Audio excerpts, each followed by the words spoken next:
This channel does not promote any violent, harmful, or illegal activities. All content provided by this channel is meant for an educational purpose only. আসলে এই 5 বছর 6 বছরে এত মামলা দিয়েছে এই তৃণমূল সরকার এবং তাদের পুলিশ, মনে করতে খুব কষ্ট হয়, কিন্তু জানতে পারলাম আমাদের আইনজীবীর কাছ থেকে যে 2019-এ ডোরিনা ক্রসিংয়ে আমাদের কোনো জমায়েত হয়েছিল, যেটাকে কলকাতা পুলিশ আনলফুল দেখিয়ে আজকে আমরা 11 জন ছিলাম, সেখানে 11 জন নেতৃত্ব ছিলাম, তাদের সবাইকেই কেস দেওয়া হয়েছে।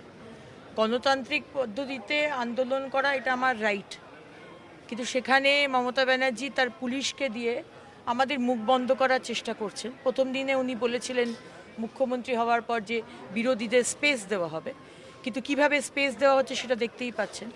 আর উনি একজন সাংবিধানিক পদে থেকে উনি চলে যান ইডি রেড থেকে ফাইল চুরি করেন। এইটা হচ্ছে গণতান্ত্রিক অবস্থা আমাদের পশ্চিমবঙ্গে।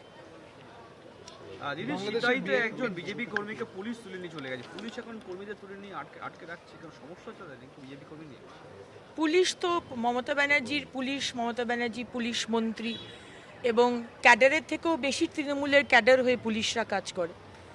এবং আমরা ইলেকশন কমিশনের কাছে মিস্টার জ্ঞানেশ কুমারের কাছে এটাই আবেদন করব যে প্রতিবারের ইলেকশনে যেভাবে দেখি পুলিশের অত্যাচার এবং পুলিশের প্রভাব, স্টেট পুলিশের, এবারে যেন কোনো জায়গাতে তারা প্রভাব খাটাতে না পারে, সেন্ট্রাল ফোর্সকে ভুল বুঝিয়ে ভুল জায়গায় নিয়ে চলে যাওয়া, সেজন্য অন্য রাজ্য থেকে বড় বড় পুলিশ অফিসারদের নিয়ে আসুন, আর এখানকার যারা তোষামোদি করে পুলিশ, যারা টিএমসির ক্যাডার হয়ে কাজ করে, তাদেরকে অন্য রাজ্যে পাঠিয়ে দিন ওই ইলেকশনের সময়টা, তারপর আবার তারা ফিরে আসবে। দিদি, কাকুলিয়া রোডে এই যে ঘটনা ঘটলো, বোমা গুলি এবং সেখানে পুলিশের গাড়িতে আগুন লাগিয়ে দেওয়া হলো, সেই কাণ্ডে 17 জনের জামিন হয়েছে গতকাল এবং এখনো পর্যন্ত সোনাপাপ্পু সে অধরা। সোনাপাপ্পুর মাথার ওপর তৃণমূল নেতাদের আশীর্বাদ আছে, কারণ মুখ্যমন্ত্রী যদি মুখ্যমন্ত্রী হওয়ার পরে চেতলা থানা, ভবানীপুর থানা গিয়ে ডাকাতদের, দুষ্কৃতীদের ছাড়িয়ে আনতে পারেন, তাহলে সেই তৃণমূল 15 বছর বাদে তৃণমূলে যারা গুন্ডা বাহিনী আছে, যারা তাদের বুথ রিগিং করে, খুন করে, তাদেরকে ছাড়াবে, তাদেরকে শাস্তি দেবে যাতে না হয় সেটা দেখবে, সেটা তো স্বাভাবিক ব্যাপার।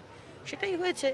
সোনাপাপ্পু তাণ্ডব নৃত্য করলো আর 150-200 জনকে নিয়ে আজকে কাকুলিয়া রোডে, সেখানে বোতল ছোড়া হলো, বোম ছোড়া হলো, কিন্তু তার কোনো শাস্তি নেই। পুরুলিয়ার পরিযায়ী শ্রমিক মহারাষ্ট্র বিজেপি শাসিত রাজ্যে গিয়ে সেখানে আক্রান্ত হলেন, মারা গেলেন এবং আজকে সেখানে দেখা যাচ্ছে অভিষেক বন্দ্যোপাধ্যায় পুরুলিয়ায় তার বাড়িতে যাচ্ছে। অভিষেক বন্দ্যোপাধ্যায়, মমতা বন্দ্যোপাধ্যায় সবসময়তে বাংলার মানুষ, সে হিন্দু হোক আর মুসলমান হোক, আপনাদেরকে ভুল বুঝিয়ে এই সরকার বেনিফিট নিচ্ছে, ব্যবহার করছে আপনাদের। ভুল বুঝবেন না, ব্যবহৃত হবেন না। এই যে পুনের যে পরিযায়ী শ্রমিক বলা হচ্ছে, সেখান থেকে বলে দেওয়া হয়েছে যে এই পুরে শ্রমিক যার মৃত্যু হয়েছে মারামারি করে, মদ খেয়ে, মদ্যপ অবস্থায় মারামারি করে তার মৃত্যু হয়েছে, এসআইআরের জন্য মৃত্যু হয়নি। ঝাড়খণ্ডেও কদিন আগে যে একজন সংখ্যালঘু সম্প্রদায়ের পরিযায়ী শ্রমিককে বলা হলো তাকে মেরে দেওয়া হয়েছে।